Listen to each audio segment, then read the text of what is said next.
right, this is CS50, and this is lecture 4. So we're here in beautiful Lowell Lecture Hall, since Sanders is in use today. And we're joined by some friends that will soon be clear and present in just a moment. But before then, recall that last time we took a look at CS50 IDE. This was a new web-based programming environment, similar in spirit to CS50 Sandbox and CS50 Lab, but added a few features. For instance, what features did it add to you? To your capabilities. Yeah. What's that? The debugger. So debug 50, which opens that side panel that allows you to step through your code step by step and see variables. Yeah? Sorry, say again? Check 50 as well, which is a CS50 specific tool that allows you to check the correctness of your code, much like the teaching fellows would when providing feedback on it, running a series of tests that pretty much are the same tests that a lot of the homeworks will encourage you yourself to run manually, but it just automates the process. And anything else?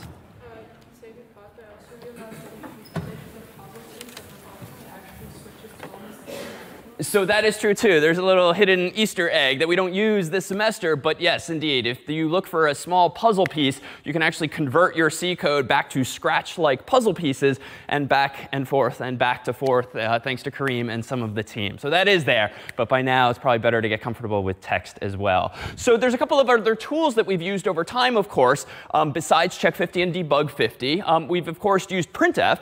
And when is printf useful?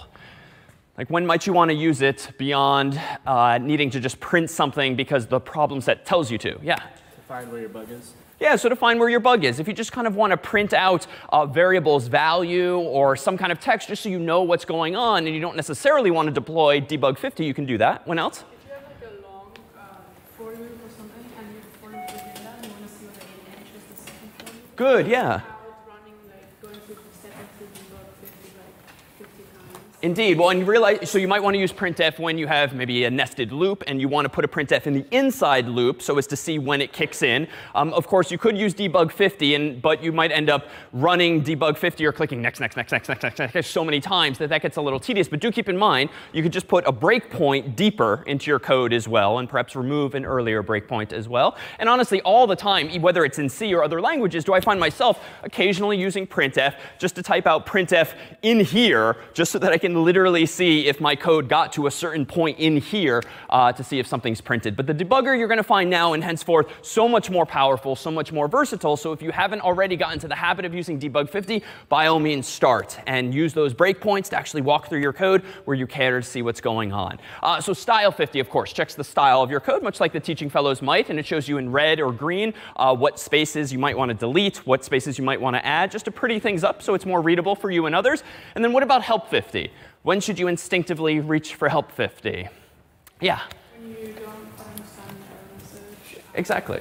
Yeah, when you don't understand an error message. So you're compiling something, you're running a command, it doesn't really quite work, and you're seeing a cryptic error message. Eventually, you'll get the muscle memory and the sort of exposure to just know, oh, I remember what that means. But until then, run help 50 at the beginning of that same command, and it's going to try to detect what your error is and provide TF-like feedback on how to actually work around that. You'll see, too, on the course's website is a wonderful handout made by Emily Hong, one of our own teaching fellows, that introduces all of these tools and a few more and gets you into the habit of thinking about things as kind of a flow chart. If I have this problem, then do this. Else if I have this problem, do this other thing. So do check that out as well. But today, let's introduce really the last, certainly for C, of our command line tools that's going to help you chase down problems in your code. Last week, recall that we talked about memory a lot. We talked about malloc, allocating memory, and we talked about freeing memory and the like. But it turns out you can do a lot of damage when you start playing with memory. In fact, probably by now, almost everyone, segmentation fault.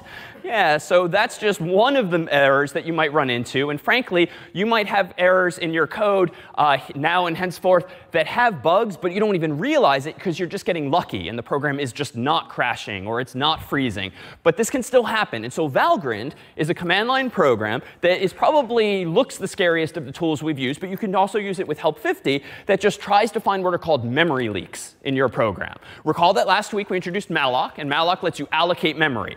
But if you don't free that memory by literally calling the free function, you're going to constantly ask your operating system, Mac OS, Linux, Windows, whatever, can I have more memory? Can I have more memory? Can I have more memory? And if you never literally hand it back by calling free, your computer may very well slow down or freeze or crash. And frankly, if you've ever had that happen on your Mac or PC, very likely that's what some human accidentally did. He or she just allocated more and more memory, but never really got around to freeing that memory. So Valgrind can help you find those mistakes before you or your users do. So let's do a quick example. Let me go into CS50 IDE, and let me go ahead and make one new program here. We'll call it memory.c, because we'll see later today how I might chase down those memory leaks. But for now, let's start with something even simpler, which all of you have maybe done by now, which is to accidentally touch memory that you shouldn't, changing it, reading it.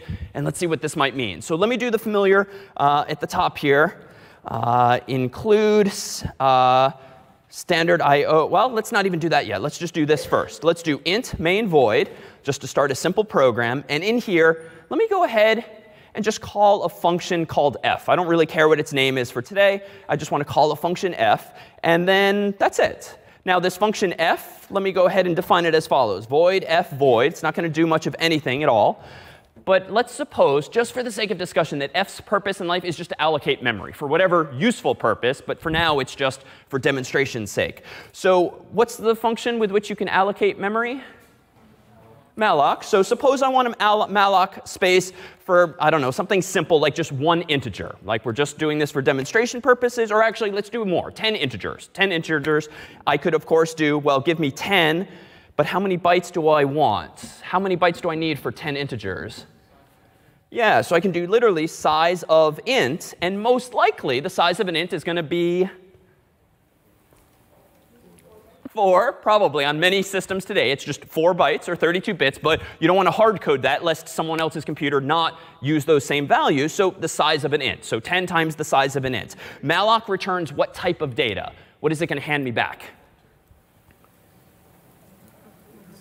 Yeah, it returns an address or a pointer, specifically the address, 100, 900, whatever, of the chunk of memory it just allocated for you. So if I want to keep that around, I need to declare a pointer, let's just call it x for today, that stores that address. Could call it x, y, z, whatever, but it's not an int that it's returning. It's the address of an int. And remember, that's what the star operator now means, the address of some data type. It's just a number. All right, so now if I were to first, let's clean this up. Turns out that to use malloc, I need to use standard lib.h.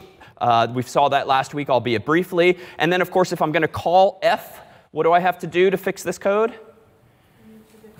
Yeah, I need to declare it up here, or I could just move f's implementation up top. So I think this works, even though this program at the moment is completely stupid. It doesn't do anything useful, but it will allocate memory and now do something with it as follows. If I want to change the first value in this chunk of memory, well, how might I do that? Well, I've asked the computer for 10 integers, or rather space for 10 integers. What's interesting about malloc is that when it returns a chunk of memory for you, it's contiguous, back to back. And when you hear contiguous or back to back, what kind of data structure does that recall to mind? An array. So it turns out we can treat this just random chunk of memory like it's an array. So if we want to go to the first location in that array of memory, I can just do this and put in the number, say, 50. Or if I want to go to the next location, I can do this. Or if I want to do the next location, I can do this. Or if I want to go to the last location, I might do this. But is that good or bad?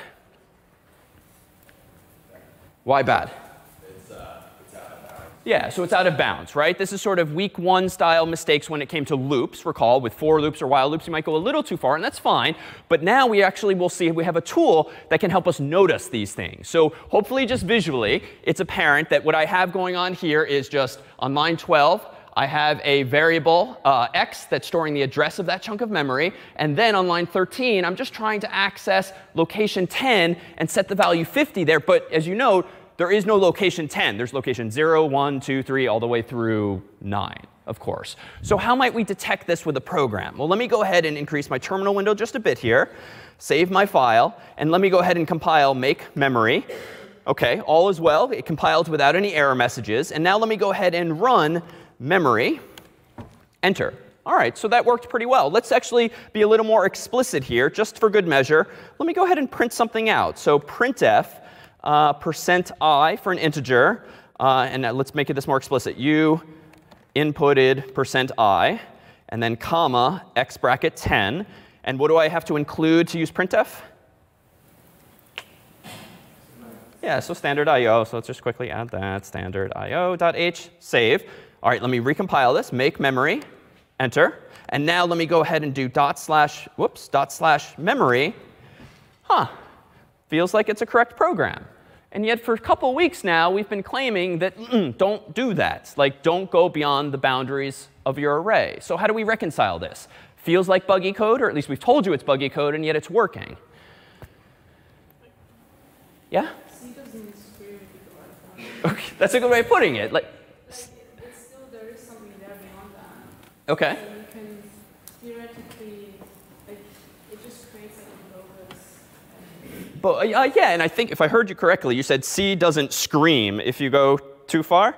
Yeah, OK, so that's a good way of putting it. Like, you can get lucky in C, and you can do something that is objectively, pedagogically, like technically wrong, but the computer's not going to crash, it's not going to freeze, because you just get lucky. Because often, for performance reasons, when you allocate, say, space for 10 integers, you're actually going to get a chunk of memory back that's a little bigger than you need. It's just not safe to assume that it's bigger than you need, but you might just get lucky. And you might end up having more memory that you can technically get away with touching or accessing or changing, and the computer's not going to notice. But that's not safe, because on someone else's Mac or PC, their computer might just be operating a little bit differently than yours, and bam, that bug is going to bite them and not you. And those are the hardest, most annoying bugs to chase down, as some of you might have experienced, right? It works on your computer, but not a friend's, or vice versa.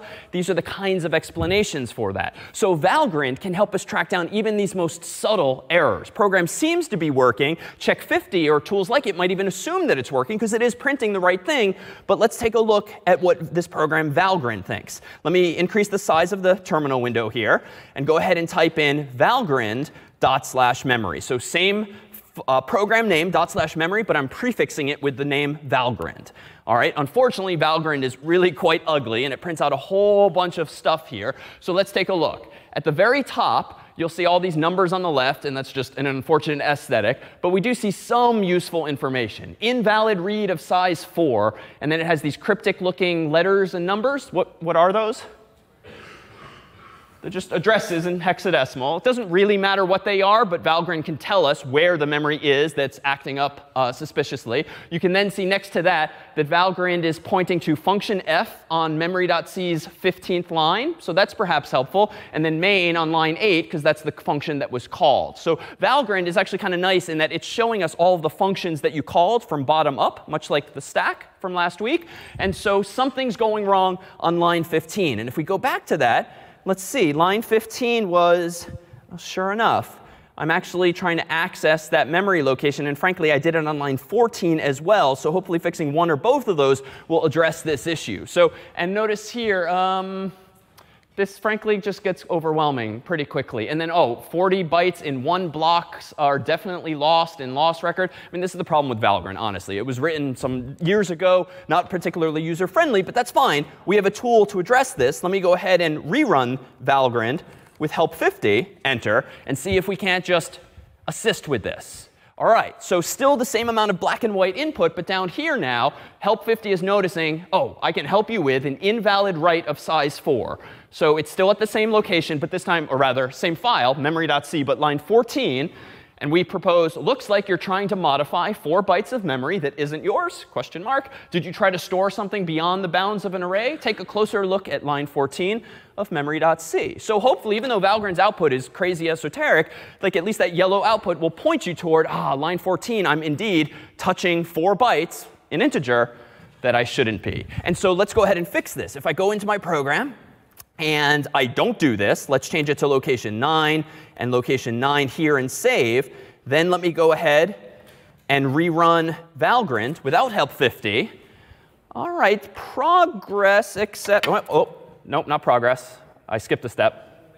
Yeah, I didn't recompile it. I was a little puzzled why I saw the same thing. So now let's rerun Valgrind. And here, it seems to be better.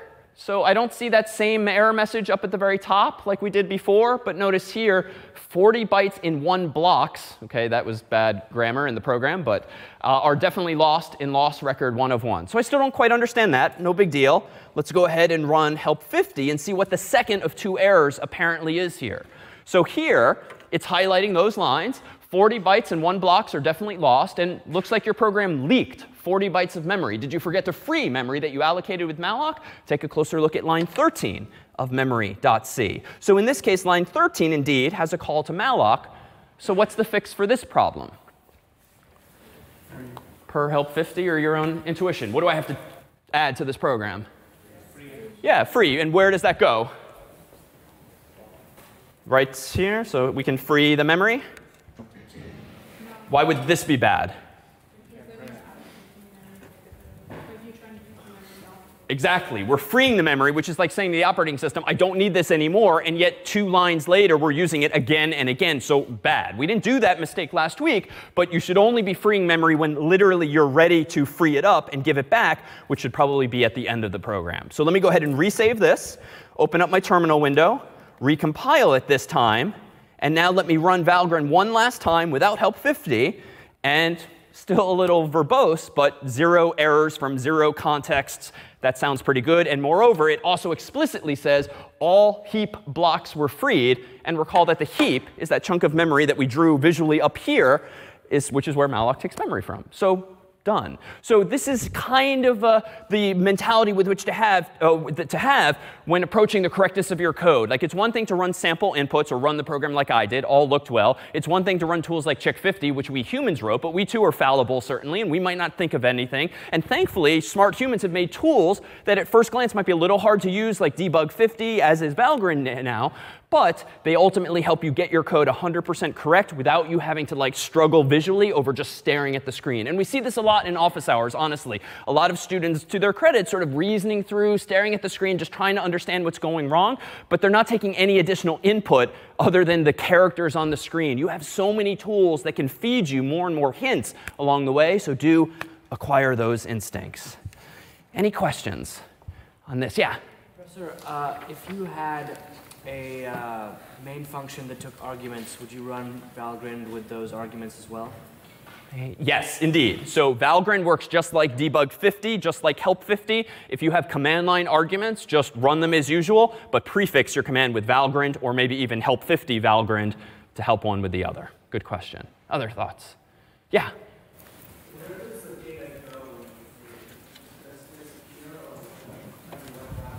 Good question. So at the end of the day, think about what's inside the computer, which is just something like this. So physically, it's obviously still there. It's just being treated by the operating system, Mac OS, Windows, Linux, whatever, as like a pool of memory. We keep drawing it as a grid that looks a little something like this. So the operating system's job is to just keep track of which of those squares is in use, thanks to malloc, and which has been freed. And so you can think of it as having little check marks next to them saying, this is in use, this is in use, these others are not in use. So they just go back on the so-called free list into that pool of memory.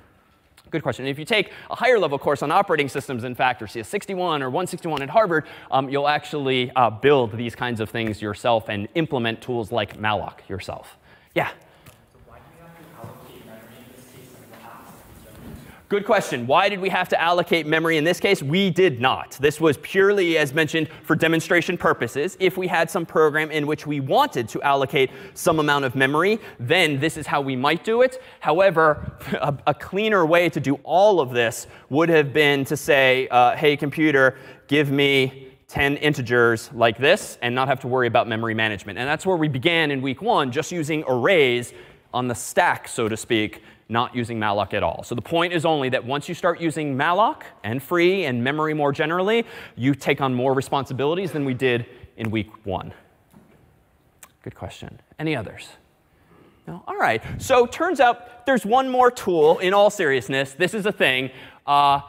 DDB50. So debug50 is an allusion to a very popular tool called GDB50, GNU Debugger. It's an older tool that you won't use at the command line, but it's what makes debug50 work. Turns out there's a thing, and there's an actual Wikipedia article that you might have clicked on in my email last night called rubber duck debugging. And frankly, you don't have to go as all out, as excessive as we did here. But the purpose of this technique of rubber duck debugging is to keep literally like a rubber duck on your shelf or on your desk. And when you have a bug and you don't have the luxury of a teaching fellow or a roommate who took CS50 or a more technical friend who can help walk you through your code, literally start walking through your code verbally, talking to the duck, saying, well, on line 2, I'm declaring main, and on line 3, I'm allocating space for an array, and then on line 4, I'm calling, oh, that's what I'm doing wrong. So if any of you have ever had that kind of moment, whether in office hours or alone, where you're either talking in your head or you're talking through your code to someone else, and he or she doesn't even have to respond, you just hear yourself saying the wrong thing or having that aha moment, you can approximate that by just keeping one of these little guys on your desk and have that conversation. And it's actually not as crazy sounding as it actually is. It's that process of just talking through your code logically, step by step, in a way that you can't necessarily do in your own mind, at least I can't. When you hear yourself say something wrong or that didn't quite follow logically, bam, you can actually have that aha moment. So on the way out today, by all means, take any one of these ducks. That took quite a long time for Colton to lay out today. And we'll have more at office hours in the weeks to come if you would like. So some of you might recall such a duck from Courier House last year, too, which was a cousin of his as well. All right, so that is rubber duck debugging. Now, last week, recall that we began to take off training wheels. We'd used for a few weeks the CS50 library, and that's kind of in the past now. That was just a technique, a tool via which we could get user input a little more pleasantly than if we actually started dealing with memory early on. And we revealed last week that a string, quote unquote, is just what underneath the hood in C? What, say again? An array of characters, and even more specifically, it's a synonym, string, for what actual data type? Char star, as we've called it. So a char star is just the computer scientist's way of describing a pointer to a character, or rather the address of a character, which is functionally equivalent to saying an array of memory or a sequence of memory, but it's kind of the more precise, more technical way of describing it. And so now that we know that we have char stars underneath the hood, well, where is all of that coming from? Well, indeed, it maps directly to that memory. We keep pointing out that something like this is inside of your computer, and we can think of the memory as just being chunks of memory, all of whose bytes are numbered, 0 on up to 2 gigabytes or 2 billion, whatever the value might be. But of course, last week we pointed out that you think about this memory not as being hardware per se, but as just being this pool of memory that's divided into different regions. The very top of your computer's memory, so to speak, is what we call the text segment. And what goes in the text segment of your computer's memory when you're running a program? Text is like poor choice of words, frankly, but what is it? Say again? Not the file headers in this case. This is in the context of running a program, not necessarily saving a file. Yeah? Not string literals here, but they're nearby, actually, in memory. Functions closer, yeah. The text segment of your computer's memory is where, when you double click a program to run it, or in Linux, when you do / something to run it, that's where the zeros and ones of your actual program, the machine code that we talked about in week 0, is just loaded into RAM. So recall from last week that anything physical in this world, hard drives, solid state drives, is slow. So those devices are slow, but RAM, the stuff we keep pulling up on the screen, is relatively fast, if only because it has no moving parts. It's purely electronic. So when you double click a program on your Mac or PC or do / something in Linux, that is loading from a slow device, your hard drive, where the data is stored long term, into RAM or memory, where it can run much more quickly and pleasurably in terms of performance. And so what does this actually mean for us? Well, it's got to go somewhere. We just decided, humans years ago, that it's going to go at the top, so to speak, of this chunk of memory. Below that, though, are the more dynamic regions of memory, the stack and the heap. And we said this a moment ago and last week as well. What goes on the heap, or who uses the heap? Dynamic memory. Anytime you call malloc, you're asking the operating system for memory from the so-called heap. Anytime you call free, you're sort of conceptually putting it back. Like it's not actually going anywhere. You're just marking it as available for other functions and variables to use. The stack, meanwhile, is used for what? local variables, and any of your functions. So main typically takes a sliver of memory at the bottom. If main calls another function, it gets a sliver of memory above that. If that function calls one, it gets a sliver of memory above that. So they each have their own different regions of memory. But of course, these arrows both pointing at each other doesn't seem like such a good design.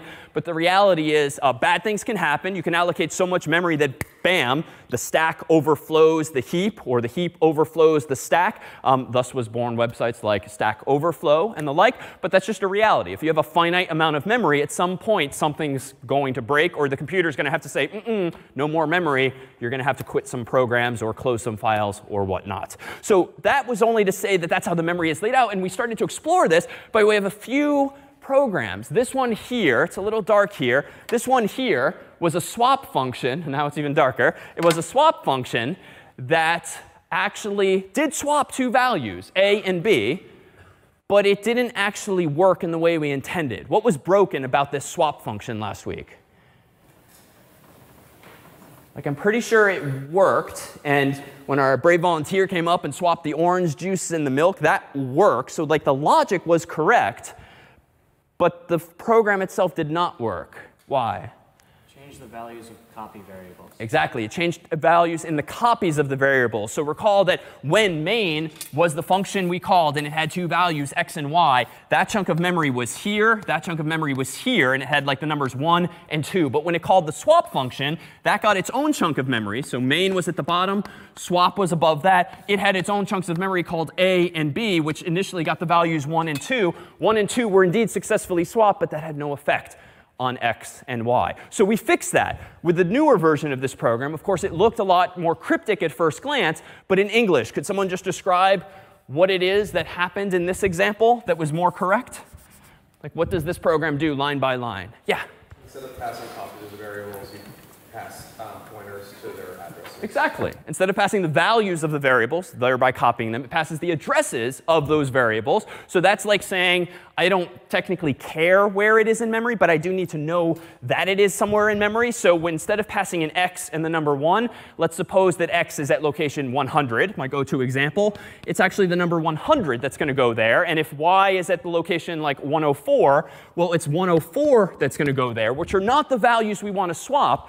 But those are sort of like little maps, or breadcrumbs, if you will, that lead us to the right location, so that when we execute this code, what we're ultimately swapping in those 3 lines is this, and all along the way, recall, we're using a temporary variable there that can be just thrown away after. So that's what pointers allowed us to do, and that's what allowed us to actually change values on the so-called stack, even by calling another function.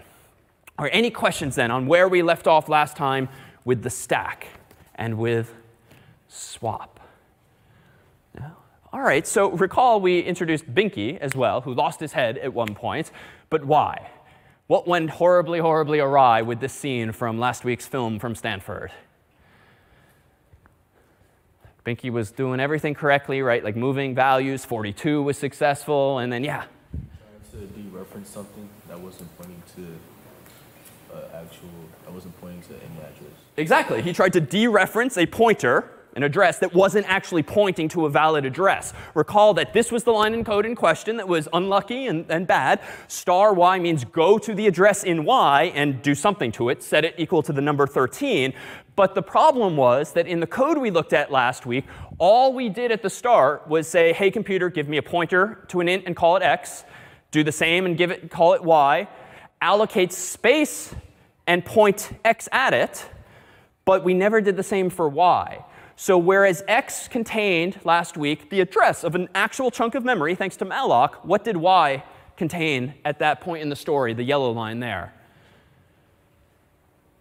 What did y contain? What value?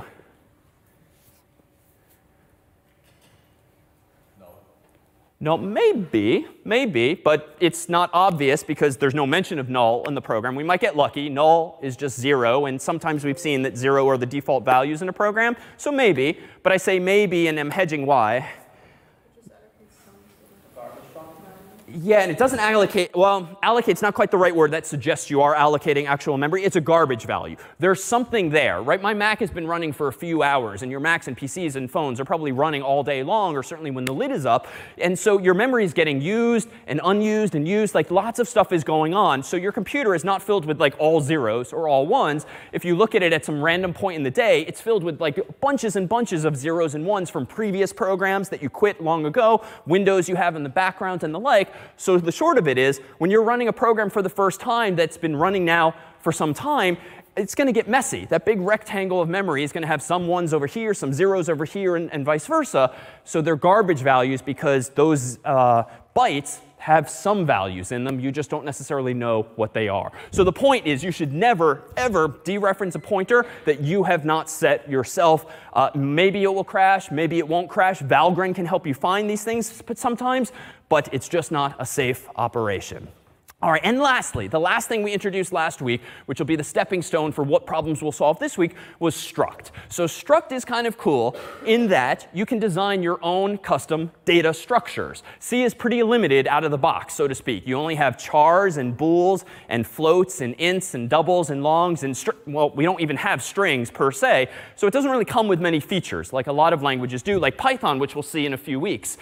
So with structs in C, you have the ability to solve some problems of your own. For instance, with the struct, we can actually start to implement our own features or our own data types. For instance, let me go up here and let me go ahead and create a file called, say, student, or rather just struct.h. So recall that .h is a header file. Thus far, you have used header files that other people made, like cs50.h and standardIO.h and standardlib.h, but you can make your own. Header files are just files that typically contain code that you want to share across multiple programs. And we'll see more of this in time. So let me go ahead and just save this file. And suppose that I want to represent a student in memory. A student, of course, is probably going to have what, like a for instance, how about a string for their name, a string for their dorm, but string is kind of 2 weeks ago. Let's call this char star, and let's call name char star.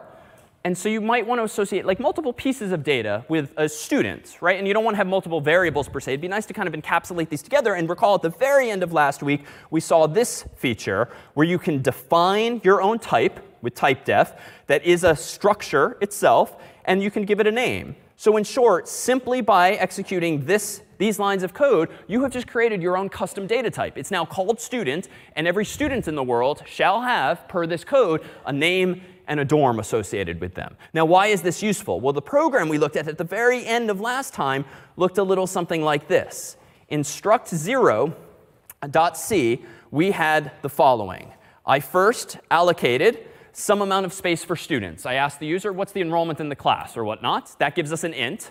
And then we allocated an array of type student called students, plural. This was an alternative, recall, to doing something like this: string names enrollment and string dorms enrollment, which would work. You could have two separate arrays, and you just have to remember that name 0 and dorm 0 is the same human. But why do that if you can keep things together? So with structs, we were able to do this. Give me this many student structures and call the whole array students. And the only new syntax we introduced to satisfy this goal was what operator?